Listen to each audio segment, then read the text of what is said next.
let's move to part two of the conversation, which is more about how you managed being a single mom. Like, it's obviously difficult to be a single parent, especially with a daughter. Kids are very used to the idea of, oh, parents come in pairs of two, right? There are two people, there is a mother and there's a father, and the absence of one. How did that dynamic, you know, work out? So, how was it, firstly, to be a single parent for you? How was it? So it wasn't easy. And like I said before, it wasn't something that I planned for. It wasn't something that I was grooming myself to do. Okay, one day I'm going to be a single mom, and these are the things that I need to do. So nothing prepares you for things like this, right? They come out of nowhere and they hit you really hard, and you go along and you learn. It's all trial and error, learning on the job kind of experience. So being a single mom is very difficult. It's not easy. It's not, a lot of my friends would look at pictures. I mean, I started posting a lot of pictures of my daughter and myself on social media. And they'll be like, oh, you have such a happy life, and, everything is so great. And I turned around and I told one of them one of the days, I said, yeah, that's because you don't see the tears and the anguish and the self doubt that I go through in the background. You don't see me getting up at 6:30 in the morning every day, taking my daughter to school, dropping her, then going for my job, then in the afternoon during my lunch break, running back to her school, dropping her home, then going back to work, working like, my whole life depended on it actually. So I used to really work hard, and trying to keep that balance of being a good mother. There were times I had a very, very important meeting, and whatever I could do, I could not change the slot. And at that same time, my daughter had a play or a sports day in the morning, and as a working mother, it's really hard because I would have nice friends who would send me pictures of her during that activity, and I would sit in my office and think like, I'm such a bad mom, like I'm not even there for my child.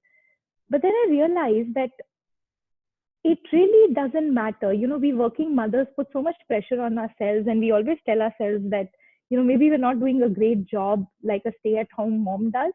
But trust me when I tell you that we working mothers also do as much as a stay at home mom. Because a working mother, when she comes home in the evening, even if she has 2 hours, she'll give it her all in those 2 hours like a stay at home mom would through the day. you know we try and kind of squeeze in all the quality time with our child during that time. So there were downsides to missing a play and all of that, but then I always told myself I am here in office logging out because I want a better life for me and my daughter. So this is something that I got to do, and sometimes to balance it, you may miss a few things, but if my child knows that this is all for her and for a better life for her, then it's perfectly fine. But yeah, there are a lot of challenges, but thankfully I live with my mom and my brother, and they kind of stepped in as the other two parents to my child. So technically she lost one, but she gained two more. So she was growing in a house of three parents, two moms and one fatherly figure in the form of my brother.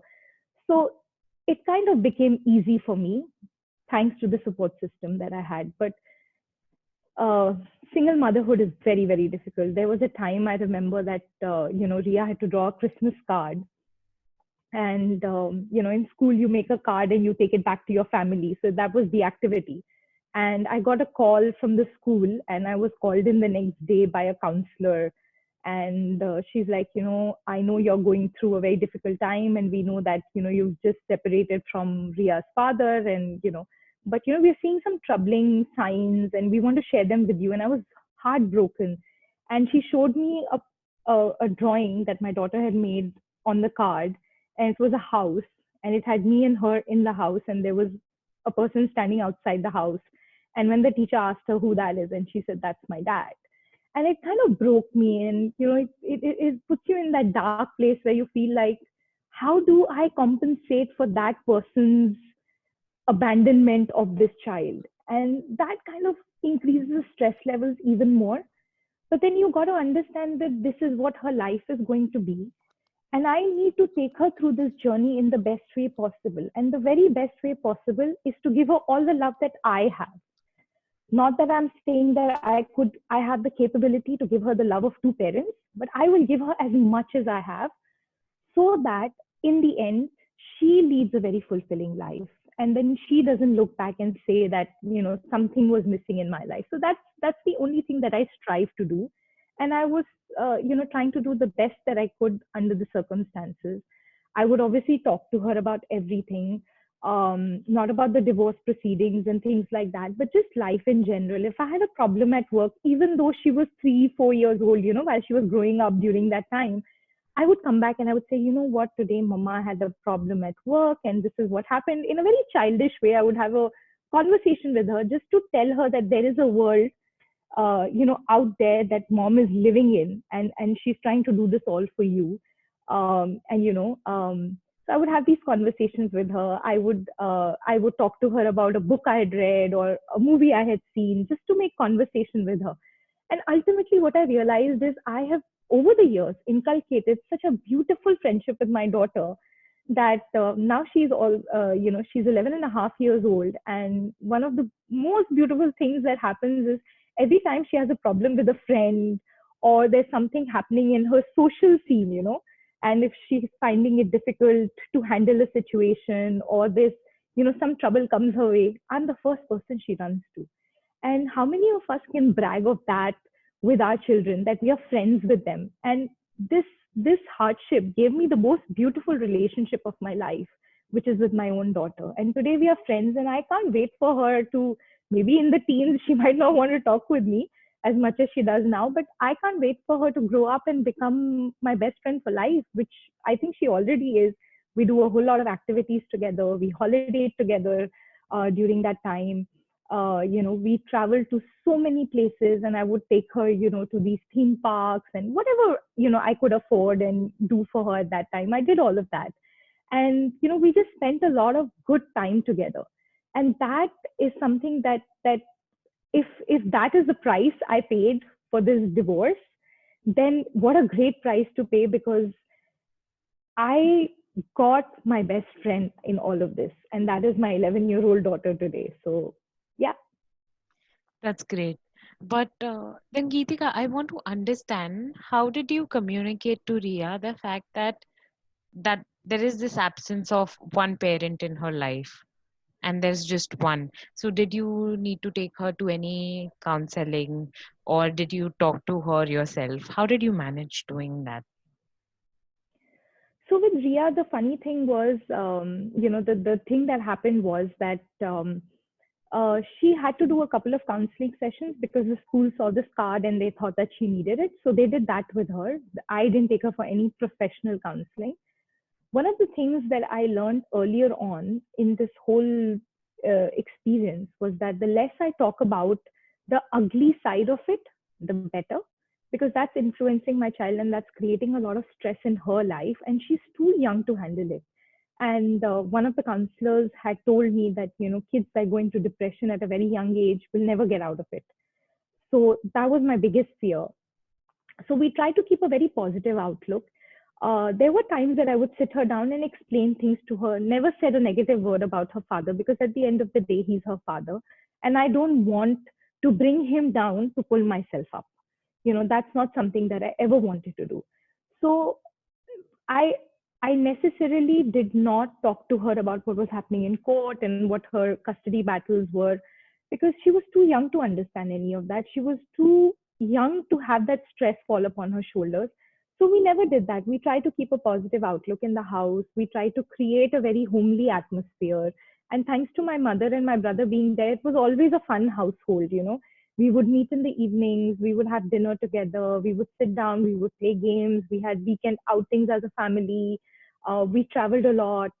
We have a lot of family here, so they would come and spend time with us. So we just try to create a very balanced life for her, if that is even possible in a situation like this.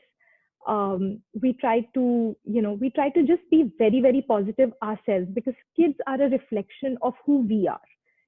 Every time she sees me crying, she's going to know something is wrong, and that stress is going to magnify in her little head, and she's not going to be able to make sense of it. And you don't want that burden on your child. So you just want to create a very Even if you're creating an illusion of it for them, it's fine, because your world may be coming shattering down on you, but for your child you have to put up a smile and you have to make them feel like you're happy so that they are happy.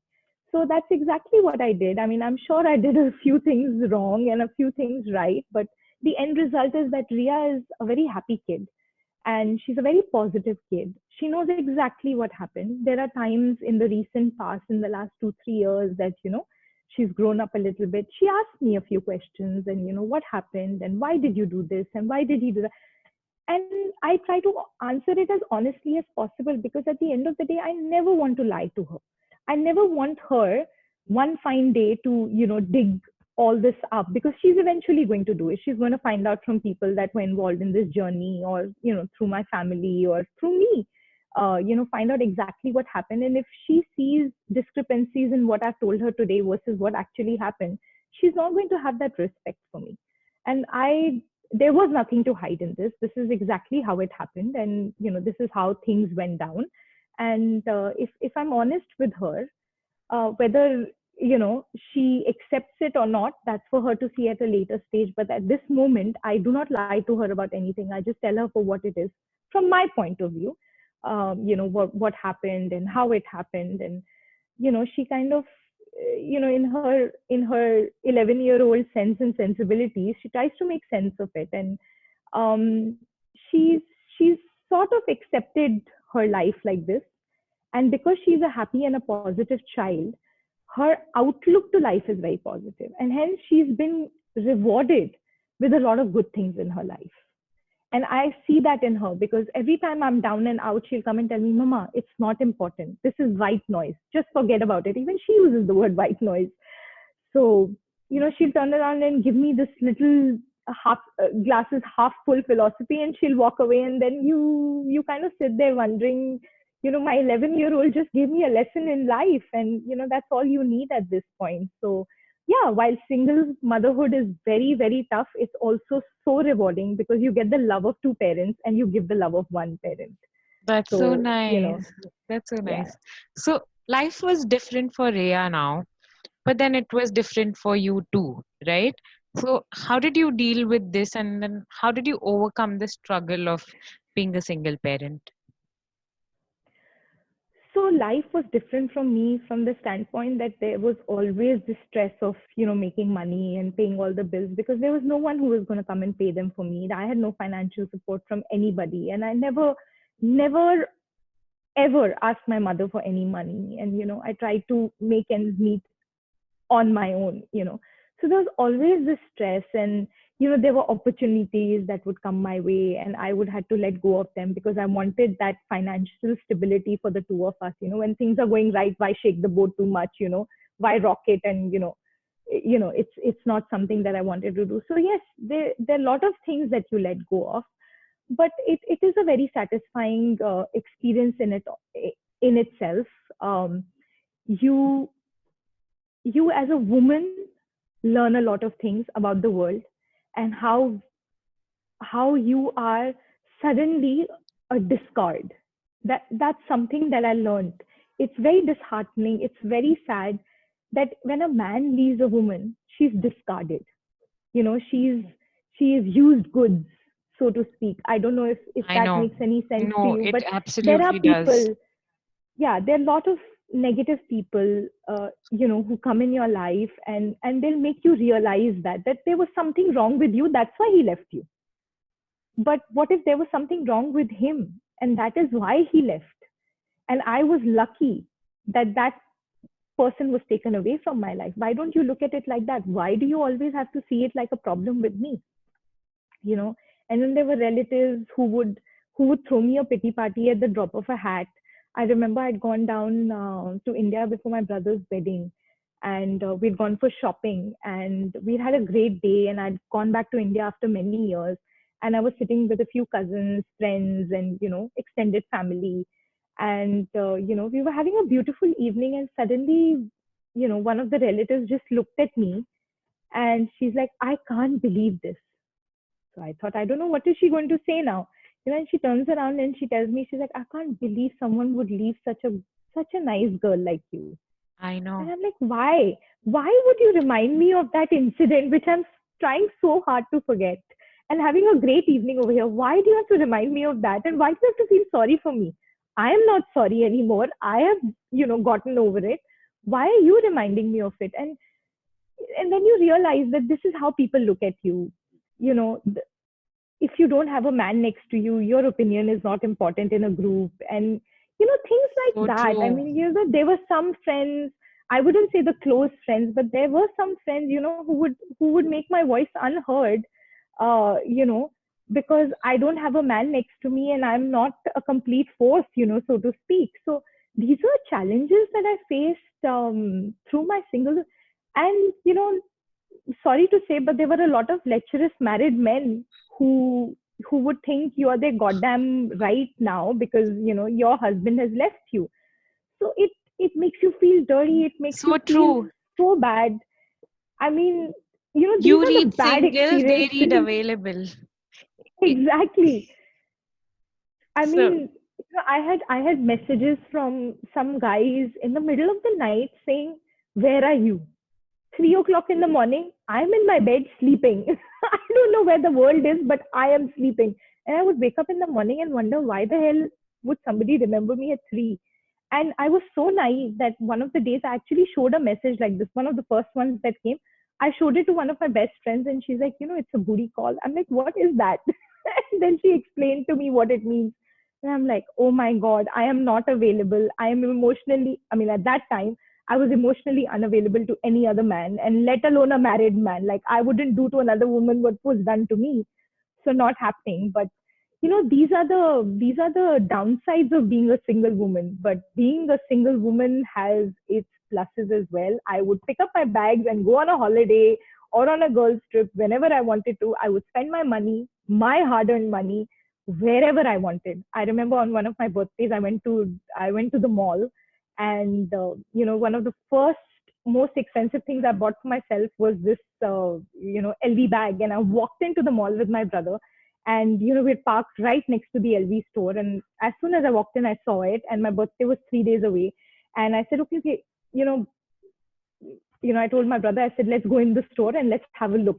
He's like, why? Do you want to buy something? I'm like, no, no, I just want to browse. And I walked in, I liked something, and I bought it. And I came out and I took a picture and I sent it to my friend. And she's like, oh, every time I have to buy something, I have to ask my husband. I said, see the perks of being single? You don't have to ask anyone. You're the boss of you. So yeah, I mean, it has its great moments, and nobody to kind of look at for any kind of support in a bad way, financial support, if I can call it bad. But you don't have to ask them to spend your money somewhere. You don't have to true. ask them before you go on a holiday. You don't have to worry about anything. You just have to take your daughter or go without her on a girls trip, with friends, and have a great time. So yeah, single life was good as well. I had some of the best times during that time, and thanks to my girlfriends, it became a life worth living. And that's one of the reasons why I never looked at getting married for so many years after my separation. I was living a great life, and people around me were like, now it's time to settle down. And I'm like, why? You think I'm having too much fun and you're jealous? But yeah, it's great. It's challenging. It has its ups. It has its downs. It has its learnings. It has its failures. But at the end of the day, this is the cards that you've been dealt, and you got to play them. So you've literally rocked being a single mom just as much as you've tried to make your marriage work. So you've been giving your 100% in all the areas.